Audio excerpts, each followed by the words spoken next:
Welcome to today's Petersburg Cavaliers post-game show. I'm here with Coach Oliver of the North Carolina Capitals, man. Hey, well, congratulations for with today's win, 117-114. Yes, hey, yes. Hey, Thank you. Absolutely, Thank you. absolutely, Yes, absolutely. sir. So talk to me.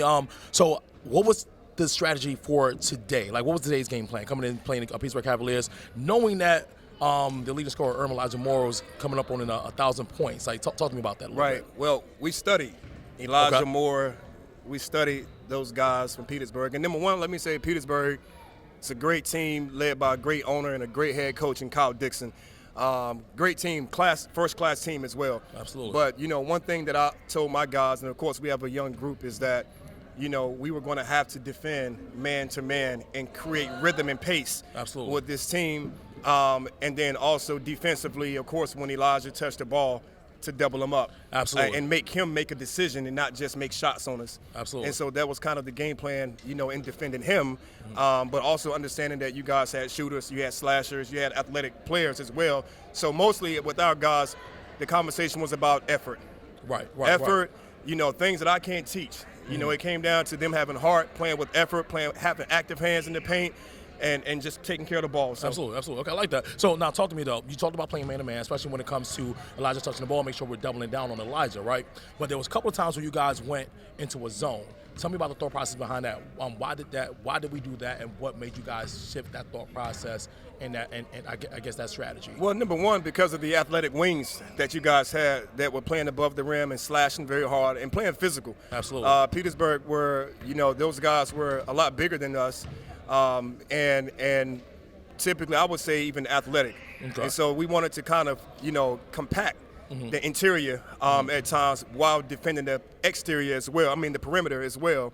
And so, again, it just really dealt down to effort, and going after all the 50-50 balls. We understood that Petersburg is averaging 18 offensive rebounds a game going into this game, and at least 50% or more of their points per game. They're averaging 122 points a game. At least 50% of their points from their 18 offensive rebounds is coming from those offensive rebounds. Right. So we understood as well that when a shot went up, we had to crash. I think in first half they had 13 offensive rebounds, so that Scott report didn't lie. Absolutely. Right.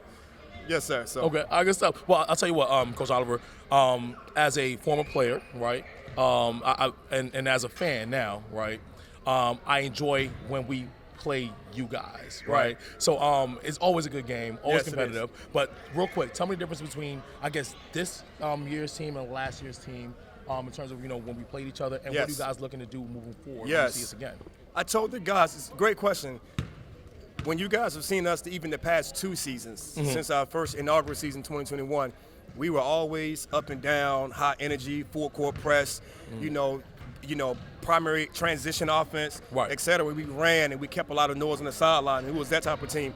But understanding that where we've been beat by Petersburg in the past was because Petersburg was a team that had maturity and wisdom, and they was outwitting us in a half-court set. Right. And so with that being said, we also understood that we wasn't trying to go for a knockout punch and go up 20, 15, 20, 25 points. Makes sense. I told my guys, if we went up 5 points, possess the ball game, take care of the possession, and run strategic half-court offense, and let's not get carried away, with just running and gunning. Absolutely. And so that was actually the first time all season, and ever actually, that we actually played that style of play. Wow. First time with this team, this game. Awesome. Yes, sir. Hey, well, I'll tell you what, everything that you talked about, I actually saw implemented in today's game. So that's great coaching, great staffing, the whole 9 yards, man. Hey, once again, sir. Congratulations on today's win, and I wish you guys luck in the future. Thank you so much. Absolutely. Thank you so much. Much love to Petersburg. Absolutely. That was Coach Oliver. I'm G. All right, we're back with the Petersburg Cavaliers postgame show.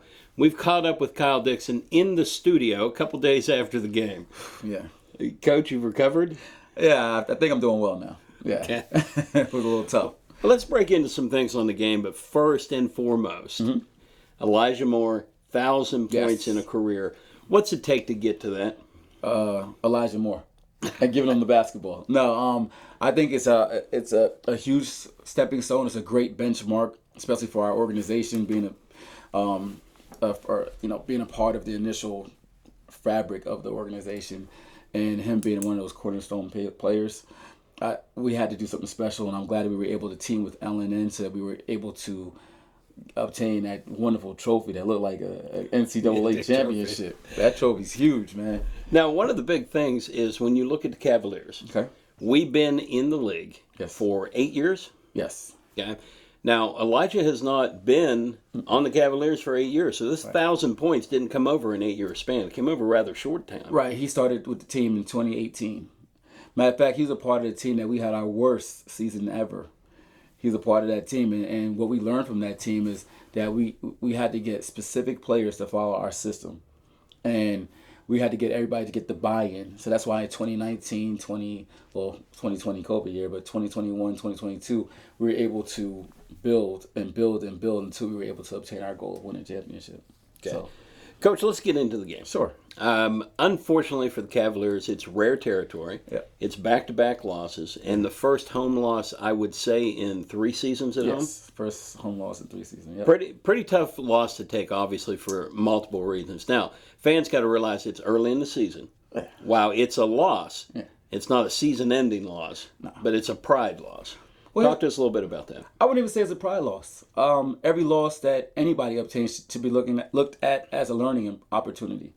I think that we learned something about our team that we cannot sit back and let teams do whatever they want to. We need to be the aggressor.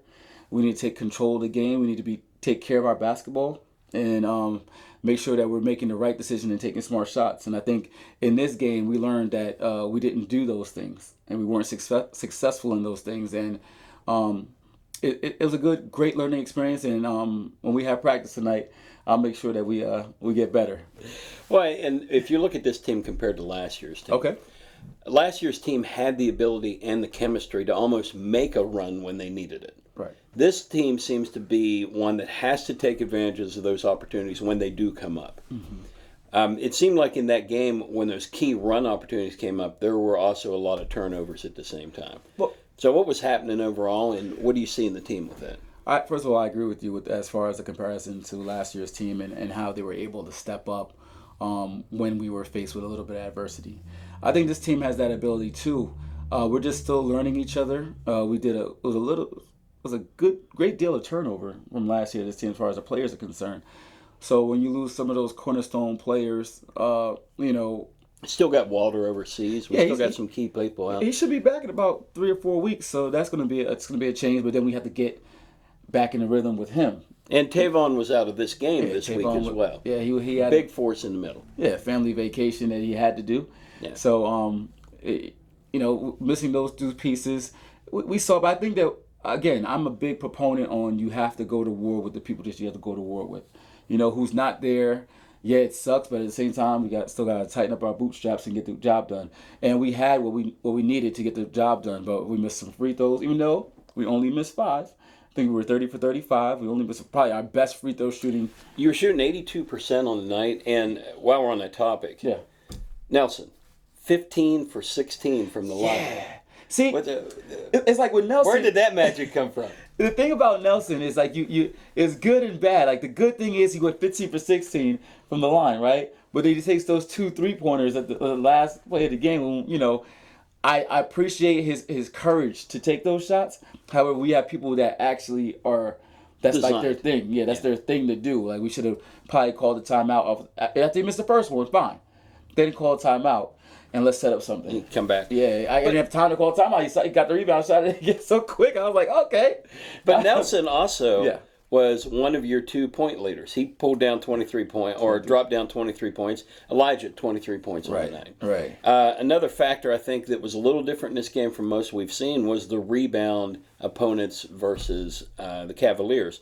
Normally, we have a very dominant lead in rebounds. Mm-hmm. Now, unofficially, the rebounds I had was 35 for the Capitals, 46 for the Cavaliers. Still, we had a rebound advantage, but not the massive control we typically have in the second shot opportunities. How did that evolve? It wasn't all Mealy, although it's a big part in the middle. What did you see that maybe the Caps were doing a little different that you hadn't faced with a lot of teams this year? They were hungry. Yeah. Shout out to their coach. Their coaches and their coaching staff, they do a great job of getting those players to be motivated and hungry to play. I'm not saying that we weren't motivated or hungry to play. It's just that you could see the desire and the eagerness and how important and the gravity of that game was a lot leaning more towards their side, and that's Well, we that seem could to do have better. 4 quarters of intensity from the Capitals. Okay. Didn't seem to have that the whole game from the Yeah, Capitals. we had our streaks. Yeah. We had our streaks. Yeah. Now, we finished 117 to 114. Right. That loss drops us to second place in the Northwest Division, Yep. behind the Capitals. Yeah, that was a who big happened game. to be the team. It was a big that game. played. Big plays. We will be visiting them in April 29th. Okay. Yep. So we've got a short run, about 4 or 5 weeks. We're going down day before my birthday. day So that'd looking be for a an great- early birthday present. Definitely be a great birthday present. Okay. So we're sitting at 4-2 right now. Absolutely. Early in the season for fans again watching again. Where does this put the Cavaliers? What can we expect? And last year we had a lot of control over the whole season. How do you see the rest of the season shaping out? And what are some key issues for us making that run for another championship? I'm going to say something that's probably a very unpopular thing to say, but I'm going to say it live here on lnnusa.com. Or recorded live? right, recorded live. Going into the season, I thought that we were going to have 3 losses. Now, of course, your motivation is to win all 12 games. But I looked at the schedule and I said, hey, we're going to have 3 losses. And I said that the Virginia Dream team was going to lose because it was a team that we're not familiar with. We didn't know anything about them. They're a brand new team, whatever. And we ended up losing that game by 2 points last week. And then I said the Capitals, because they play us very, very well, and their fight is so aggressive, right? And my third team that I have is one of those hey, just going to be It's random that team. week. Yeah, whatever. Yeah, it's just going to be one of those weeks. So I'm batting. Hoyas. Yeah, who knows? Yeah. I'm batting 1,000% right now, but to win 10 games this season would be ideal. That's our goal, right? But 9 isn't bad either. Right now, they're sitting number 1 in our conference, not just our division. They're number 1 in the conference, and we're sitting at number 2. So we're still doing well as far as playoff seeding is concerned. Because that's what you want to do. You want to make sure that you at least have a home game for the first round of the playoffs, and you get a bye on that Saturday, and play on that Sunday, and then you play whoever in the conference championship on the next Saturday, and the championship the following Saturday. So we still along our plans for the blueprint. We're just not leading the pack, which is okay. Solid place, good location to be. Yeah. We don't want to get too far down though. Well, in today's society, especially with coaching Right. situations, coaching pressure, any fear on your coaching position? Possibility you could lose the coaching job after 2 losses? Hey, listen, the management are very concerned about about what's going on. But this is what I will say: another exclusive announcement on lnnusa.com. We might do some roster adjustments. Okay. Might do Now- some roster adjustments. Bring in some more shooting. Yeah, so you're talking about more than just the starting lineup or the change. You're actually talking about bringing in extra players Yeah. or additional players. Making some changes. Okay. And sometimes changes could be bad. Sometimes changes could be good. But I think change is always necessary. What is the league rules and regulations on bringing players in? How late can you do it? How often can you do it? Well, the cutoff is the rule is you have to play 2 regular season games in order to qualify for the playoffs. So if you do the math correctly, our last game is the 4th of June. So we have to make sure that we have 2 regular season games in for anybody that we sign before then.